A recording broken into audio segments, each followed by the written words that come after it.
Okay, we're on week 9, and we certainly covered the material for week 9 and introduction to the exponential functions and their graphs.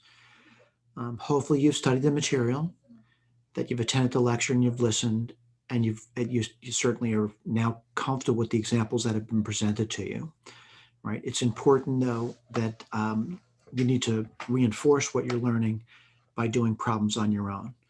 And so we do examples in class. As you know, we spend a lot of time on that. And we talk about using computers and maybe Sage a little bit. The bottom line is a lot of this stuff is done by hand, but sometimes the computations are so difficult, we need to use a computer to do that. And so as I go through the problem set, I'll mention that. And I'll mention why it would be appropriate to use a calculator while doing some of the exercises. So where do we get? We're at the supplemental activities now. We worked through all that material.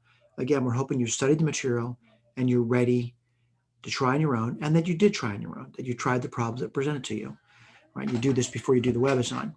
So what I'm going to do now is switch to the whiteboard and actually do, the way I would like you to do these problems here. Now, sometimes what I'll say is we'll go to the computer to do it, but let's right now talk about what's expected of you. And what's expected is you do these problems on your own. All right, so we're going to switch the screens. Just give me 1 second.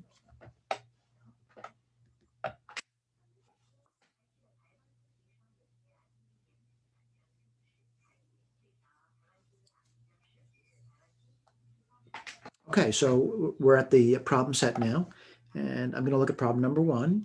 Let me just pull it to the side.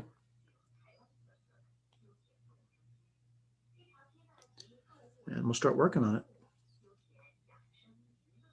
it. So over here it says, what type of transformation of the graph, and you got f of x equals 5x. Let me write that down for you.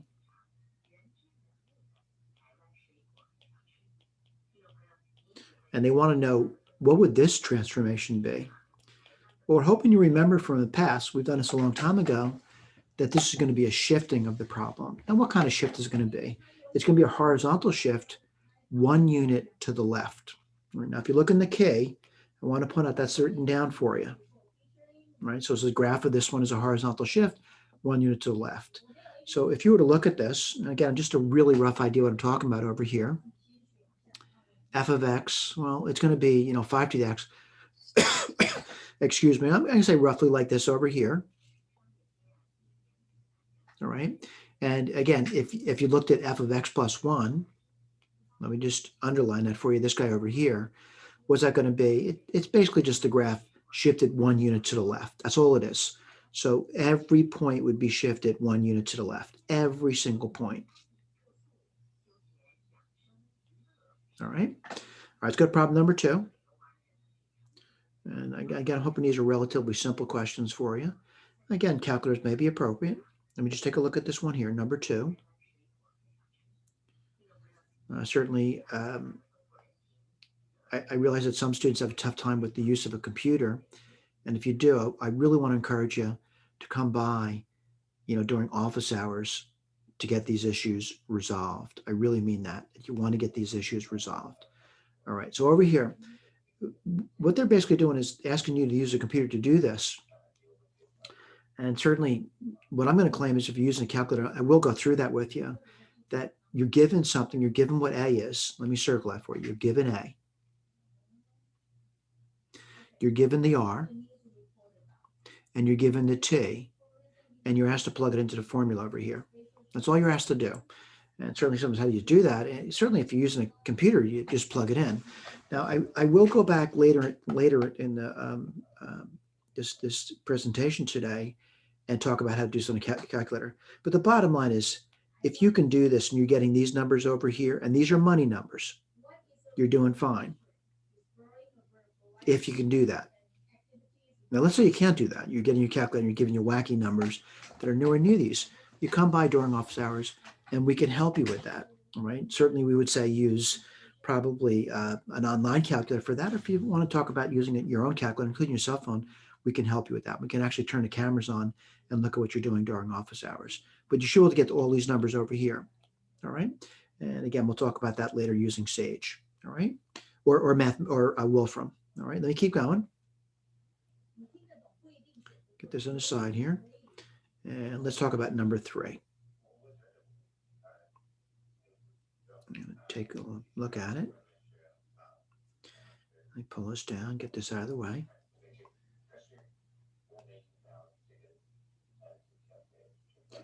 So this one says graph this, and we're going to graph it by hand. Now, somebody says I'm going to use technology, but we're not opposed to using technology. What we're opposed to is that you can't think without technology. That's not good. So this one over here, I'm going to say if you did it by hand, I would say making a table might be appropriate. All right, you don't want to go crazy with it, but using a table might be appropriate. So let me put down a table for you. And by table, what I mean is I'm going to pick values that are easy for me, an x and a y, with the understanding that y is f of x. All right. So I'm going to say probably the easiest number to choose would be 0. So if x is 0, you plug it in, you get 3 to the first power, which is the number 3. Then I would say probably, if I were looking at this, I would say plus or minus 1 would be easy for me. All right, now what would you get over there? Well, if you put in plus or minus 1, you get 3 to the 0, and 3 to the 0 would be 1 in both cases. Now, one thing I'm starting to realize that this function here is even. What I mean by that, f of x equals f to the minus x. It's an even function. So I'm going to have symmetry about the y-axis. All right, so I'll pick another number, and I'll take plus or minus 2. Again, if you were to plug that in, maybe I should write this one down. You would get y equals, right? That's going to be 3 to the 1 minus, well, 2, I'm sorry, that's minus 2, is going to be 4. And that's going to be 3 to the minus 3, which is 1/27. What's this 1 over going to be here? The 2, it's still going to be 1 over 27. It's an even function. So I can say you can take more and more points if you want, but I think I'm ready. X and Y axis is a hand picture. And I'll start plotting points. The first point I have is 0, 3. That's done. The next point I have 1, 1. That's done. Then I have minus 1, 1. That's done. And then I got 2 1/27s. And that's a pretty small number. I got an idea. And what I mean by that, I know it's even. It's folding shift with the y-axis. And this is a pre-calc, so I'm not going to say it's terribly accurate, but maybe something like this over here. I know it's getting smaller as it goes left and right. And I got this over here. All right, this is a pre-calc sketch. Okay, so I graphed it by hand. And again, you're more than welcome to use technology to do that. It says identify the asymptotes. I'm going to do that. Just looking at the picture, I know there's a horizontal asymptote now. I'll write that down for you. There's a horizontal asymptote. We'll look at the key later. The horizontal asymptote is going to be y equals 0. All right. Identify the asymptotes, the intercepts. I do see one intercept. It's a y-intercept. Again, we'll look at the key later. The y-intercept is going to be 0, 3. There's no x-intercepts. Determine whether the function is increasing or decreasing. So I'm going to say, just looking at the picture, it's increasing from minus infinity up to 0. We're moving left to right. And it's decreasing from 0 to infinity. Let's look at the key. It says the function is increasing. I'm seeing that. Feel good about that. Decreasing. I feel good about that. Horizontal asymptote says y equals 0. I feel good about that. Y-intercept is 3. Feel good about that. And there's no x-intercepts. And we do put the picture. Now, certainly, if you're looking in the notes itself, and that's on the very next page, you would see a much better picture, right? That picture is right over here. It's a much better picture. All right. Now, granted, we're not expecting that level of accuracy when you're doing a hand picture. Certainly, the hand picture is fine. It really is. But you really start using technology, you have a really good idea what this thing looks like.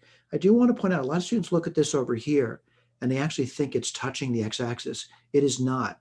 If you were to blow that up and get very close to it, it looks like it's close to the axis, but it never, ever touches it.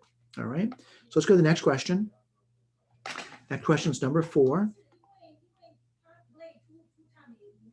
Pull it to the side, and we'll talk about it. All right, what does it say? What type of transformation is this graph over here? And again, let's write this down. We're trying to remember what we've done in the past. And f of x, whoops, let's go back to black ink. So we have f of x equals 7 to the x. And they're wondering what's this transformation over here. Again, we're hoping you remembered back to what we've done at the beginning of the semester. We talked about these simple translations. And what is this thing? It's going to be rotation about the y-axis. So if you're given the graph of f of x, which is easy to generate, kind of exponential is easy to do, something like this over here. What would this one look like? It would look like this over here. It's a reflection. Whoops, I made a mistake. I wasn't thinking. Let me correct that. And I apologize for that. Let me go backwards. That's a reflection about the y-axis. I said reflection about the x-axis. I wasn't thinking. What does that look like this over here? All right. Sorry about that. Okay. So the graph is, let's look at the case as the graph of f of minus x rotation with the y-axis of the graph of f of x. It might be a good idea to do this on a graphic calculator if you want to take a look at that. And that's certainly fine as well. All right. All right, let's go to the next one. And again, we just finished problem number 4. Now we're going to go to problem number 5, and we'll talk about it. All right. So let's take a look. And I'm going to point out as I'm taking a look at this guy over here that we're trying to encourage you certainly to think, but also to use technology. All right. So what is this one? It says use a graphing utility to graph it. And again, when I go to Sage, I'll talk about that. I'll go back over the problems again, talk about the graphing of it using Sage. Looking at this one over here, though, it says, you want to look at this thing and certainly graph it. But it says also using limits, find the equation of the horizontal asymptote and analyze the behavior of f of x as x approaches 0 using limits. All right. So I'm going to write that down for you. All right. So I'll write down what they want you to do. They want that limit. Whoops, let's go back to black ink.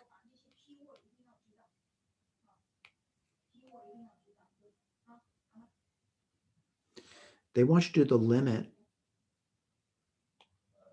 as x approaches 0. There's 2 sides we can do that from, the right, and the other one is from the left of it. I'm going to briefly talk through that. It's important as you move forward through mathematics that you can start to think about behavior without using a calculator, and we'll talk about that.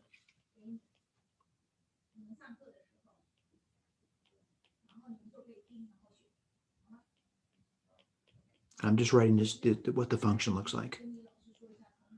Okay, I'm going to start talking through it. Now, by the way, when you're 0 from the right side, you're going through positive numbers, but they're incredibly small. So over here, what you're going to get is you're going to get an incredibly, right? Because it's a small number like 0.01, 0.00001, an incredibly large negative number. And e to a very large negative number, right, is going to be 0. So what are you left off with? 3 over 1 plus 0, which would be the number 3. Let me write that down for you. We'll look at the key later. We're just thinking through. Let's do the other one. This is from negative numbers, right? From the left is 0. This is going to be an incredibly large positive number then. E to a positive number is going to be an incredibly large number. And 1 plus an incredibly large number is a very large number. 3 divided by a very large number is going to be 0. And again, we'll look at the key later. All right, let's look at the limits as we go towards infinity now.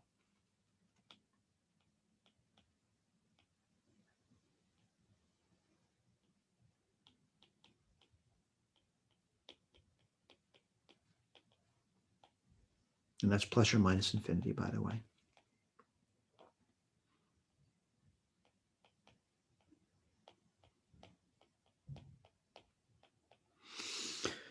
All right. As you go towards infinity, what happens? We have, this negative number divided by an incredibly large number. So this would be e to the 0. E to the 0 is 1. So what do you get? 3 over 1 plus 1, which is 3 over 2. Write that down for you. Again, we'll check it in the key later. Let's do the next one. The next one's minus infinity. So, minus infinity, what do you got over there? Well, if this goes to minus infinity, this goes to 0 again. E to the 0 is 1. And 1 plus 1 is 2. You still get 3 over 2. I'll write that down for you. All right. Now, granted, I didn't use technology yet. We'll talk about that later. But let's see if we did the limits correctly. So I have this one written down, and that's 0 from the left. Let's say it's equal to 0. Got that right. 0 from the right, they say it equals 3. We got that one right. This one over here, it says we go to minus infinity, it gets to 3 halves. And what do we have over here? 3 halves. So what do we have over here? We definitely have, looking at the graph of this thing, I guess if we use technology, which I'll get to later, we have an idea what this thing looks like. And I'm going to put a graph down without using technology initially. It's not going to be a great graph though. Whoops.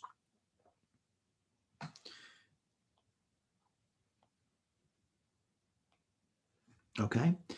I'm going to write the domain down for you. It's all real numbers, but I can't use 0. Now, why is that? I have a division by 0. All right. That's the only number I can't have. Now, of course, we know the limit. As you approach 0 from the right, it would be the number 3. I'll write that down for you. If you did 0 from the left, it would be 0. All right, now here comes the tough part. We have asymptotic behavior. What's the asymptotic behavior? At 3 over 2. What's 3 over 2? That would be 1.5, right? So something like this over here. The only thing I really do know about this, I know it approaches the curve. And here comes the prop top. How does it connect together? Well, I'm going to say, basically it's a pre-calc sketch, maybe something like this. Maybe something like this over here. Now, granted, I'm not going to say it's a perfect graph, but a pre-calc sketch is not a bad graph. We will talk about using Sage, though, later, okay? And it's going to be the graph that you provide the notes, which go to the next page. I'll show you the graph in the notes, is a much better picture, all right? And I want to point out, the picture may be much better, but still maybe well understood. I want to point out there's holes. There's a hole here, and there's a hole here. All right, let's go to the next one, number 6. I want to point out a calculator exercise. What I mean by that, what you're expected to do is, you're expected to use a calculator for this thing. I'll talk about this one when we get to Sage, and I really want to emphasize using Sage, all right? However, you're free to use any technology you want, but I will be going to Sage to do that, and I'm going to point out as I do that, we'll get those numbers. Here's the deal, though. You better get these numbers we're giving you, all right? If you're not getting those numbers, something's wrong. If you can't use a calculator, though, please come and see us. Well, let's look at number 7. And number 7 is a graphing problem. So I'll pull it on the side.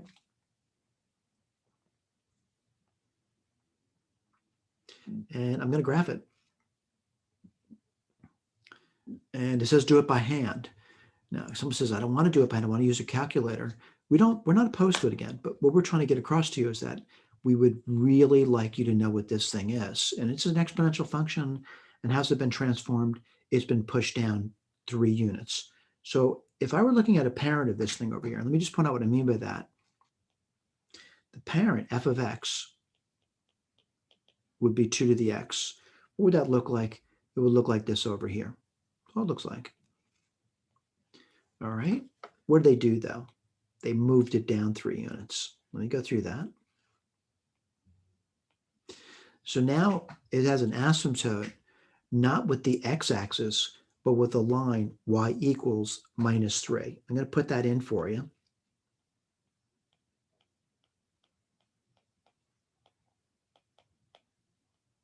And that's going to be the horizontal asymptote.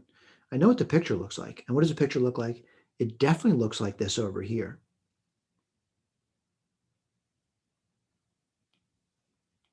Okay. This point here and this point here. I'm going to write them down for you.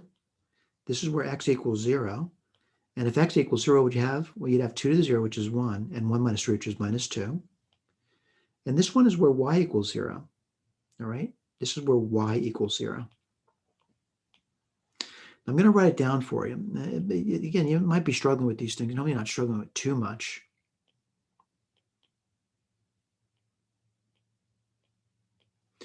Well, I think you probably know that x, if x were 1, 2 to the 1 would give you 2, not 3, right? Now, if I did x equals 2, what would that give you? 2 to the 2, which is 4. So what I know this number here is between 1 and 2. All right, I may not know what the number is, but I know what it's between. We'll get to later how to solve that, but right now, at least I know it's between 1 and 2. Again, we provide better pictures for you, and you're more than welcome to look at those pictures. All right, so I think we just finished number 7. We'll go to number 8 now. That's on the next page. Oh, that's the good picture of it. Let's do number 8, and then we'll talk about using the stage material. All right, I'll pull this on the side.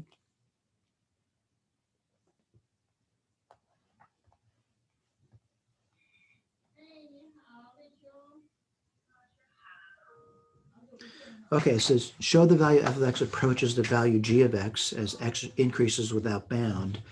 And the way you're going to do this one over here, and certainly I'm going to claim to you, and I want to go to the use of a computer to do that, but f of x is equal to 1 plus 3 over x, and g of x is equal e cubed. Now, there's two things you can do. You can graph those things out. And if you did graph those things out, what you're going to notice is, and again, you're using technology to do this, what you're going to notice is over here, that this guy here is going to look like this.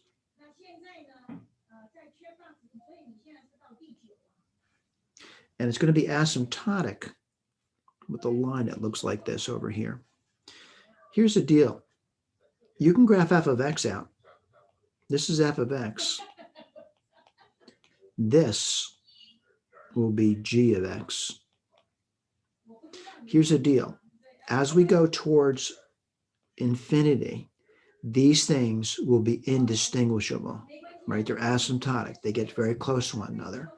The other way to do it is numerically. Let me try to do it, but numerically. What you would do numerically, you push this up a little tiny bit, push on the side. If you're going to do numerically, the first thing you have to do is you'd have to compute this number here.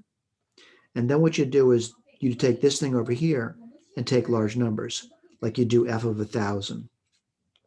I'm going to claim f of 1,000 is going to be roughly the same thing as e cubed. Now, someone says, I wonder if I went larger than that. Well, you can go to 10,000, and my claim is it's going to be roughly even closer to e cubed.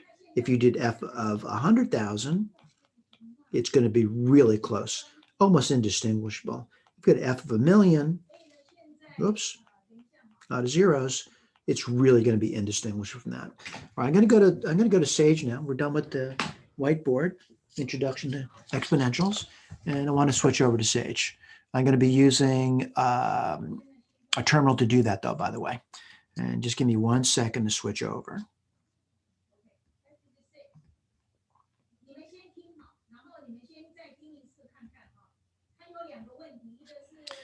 And I'm going to open up a terminal. And again, if you're using CoCalc, it's really the same commands that I'm doing here. The only difference is in CoCalc, you have to hit shift return. My terminal, I don't have to do that, but I'll still talk about that. Just give me 1 second. Let me just launch my Sage. I haven't launched it in a while, so I have to look for the command.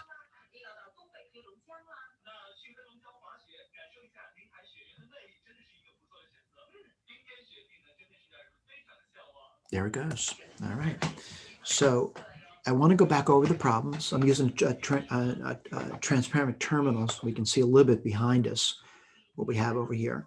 But what I want to do is I want to point out, just looking at the code, because I realize, maybe looking at the code, we should just type that in. So reset, and then I'll type in x as a variable. We've done this many times before. We're not going to test you on this, though. And someone says, why would I bother doing it then? Well, when you transfer to a school like NJIT, which a lot of our students do, they have troubles. And their troubles are they can't use what's known as the computer algebra system. We're trying to get you into this your transitions are not going to be difficult when you move to another school. So equals, this is an assignment operator. I'm just typing what I'm seeing over here. And I'm going to go back over the problem set again. Look for those calculator exercises. And I'll do that. Looks pretty good. No error so far. I'm going to do g of x. This is a familiar problem, doesn't it? G of x, we'll talk about where it came from, equals e cubed I'll type that down for you. All right. I'm going to plot. And it's a learning curve for all of us. And it looks like they're going to plot two functions together. And again, I'm just typing. You may not understand what you're typing, but the point of it is you're hopefully going to learn as you start doing work. All right. And then they type x min. I probably should have copied, just pasted that, right? X min would be minus 10. You can play around with those numbers if you like. X maximum equals 150. Then they put a y min, right? Equals minus 5. If I make a mistake, it's going to come back. I made a mistake. Machine's not going to blow up. Y max equals 25. Again, you may wonder where these numbers are coming from. Playing around, that's where they come from. And I'm going to hit the return again. And I got the picture. Now someone says, what is that picture of? I want to claim what that picture is. It's a picture similar to this one over here. All right, what am I showing over here? That blue curve is similar to this curve over here as we start going out. Now someone says, you didn't go out very far. Well, I could go out further. And how do I do that? Let me just change my code. All right. So I'm seeing the code, and what I want to do is I want to go out further. Right. Instead of 150, I want to go out to like maybe 1,000. Now let's put y min. Again, I'm learning by doing. Minus 5 and y max. Again, if you make a mistake, nothing's going to happen. It doesn't blow up. And now I'm looking at it better. So what am I seeing over here? Definitely, if you zoom into that, hope you realize I'm doing my mouse cursor. They're kind of indistinguishable as we move out. All right, what I'm going to do now is I'm just going to say, okay, that problem's done. That was problem number 8. Let me look at problem that was probably asking me to use a computer, this one over here, using Sage. All right, so I'm going to go back and clear. And I'm going to use Sage as a calculator. Right, so let's type it in.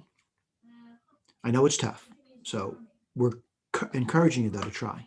So 115.26 times, now I see this over here, so it's going to be 1 plus 0.085 divided by 12 raised to the power 123 minus 1. Well, that's the top. Then I'm going to divide it by the bottom, putting that in parentheses, 0.085.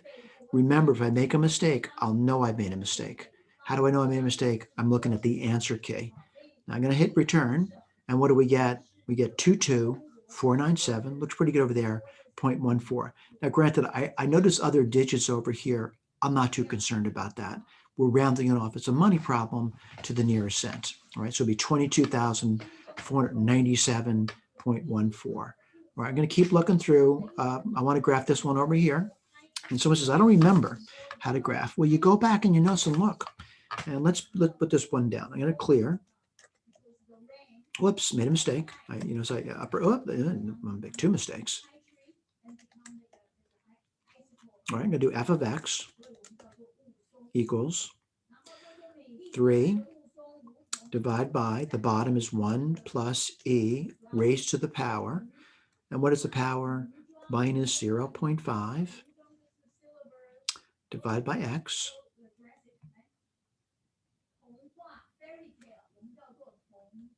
And I'm going to plot. I'm going to do the simplest plot possible, f of x. Got my picture. Now, granted, someone says, I like the picture, your notes better. You use your software. Use whatever software you like. But I got a good enough picture, I got to understand it. If you want, you can play around with what I just typed. Let me go back to that. And I want to change a little tiny bit. I'm going to try to remember what I've done in the past, right? So I'm going to put down, x min. Well, I'll make it maybe minus 10. Just playing. X max, make it 10. All right, see a better picture. All right, you definitely see a better picture. Let's say you want to play around with it more. You say, I want to put that asymptote in. Let me see if I can do that. And I'm going to try to remember what I did in the past. F of x. And I'm going to put 3 halves down here. The other thing we determined the asymptote over there. And then I'm going to copy paste this information over here. There you go. We got it. All right, let's keep going. And again, we're looking back over at the notes, see if we can do it. All right, let me see if I can do this one over here. All right, so I'm going to clear it again. I've already typed in f of x. I'm going to do these limit problems now. All right, let's see if we can do that. So let's do f. And I want to do f to the left of 0. And what number would that be? Like minus 0.001. Let's see what happens. What am I expecting it to be close to 0? And I get something. Look how small that number is. It's 2.1 blah, blah, blah times 10 to the minus 217. All right. Let's do the next one. I'm sorry. That's to the right of 0. I'm going to do 0.001. Whoops. 3, just like we said it would be. Let's go towards minus infinity. And again, I'm just taking some numbers. I'm taking a lot of numbers. What's the number towards minus infinity? Like minus 1,000. I can use a decimal because I want to compute the number. And what do we get? 1.499, about 1.5, like we said, 3 halves, right? Let's do f of 1,000 now. And again, I'm using a decimal because I want to compute it. And again, I'm getting 1.5. All right, let's take a look at other pictures. Let's do this one over here, graphing calculator. And let's do f of x now equals 3 raised to the power 1 minus x squared. And let's plot. Again, you can use this in CoCalc too. Real simple plot now. All right. Now, I realize if you're looking at these things over here, you might say the graphs you give me are better. We can change this. All right, let's go back over that. And I'm going to do now x min. Whoops. To be, let's try to get my picture, minus 3. And the x max to be 3. All right, it's getting much better now. You see the pictures are very similar. Okay, let's keep moving. I'm just moving over the problem set backwards, of course. Let's do this one over here, number 2. And I'm going to just type it in. All right, I'm not going to do them all, but I'll do some of them. Let me do the last one. All right, so what's it going to be? 1100 computation times 1 plus 0.03 divide by 365. This is where a lot of students make a mistake. It's raised to a power. This isn't a grouping symbol. 365 times 41. And let's see what happens. What number are we getting? 3763.16, which is the number given over there. Again, if you're struggling with use of a computer, please come by during office hours and we can help you with that. Thank you.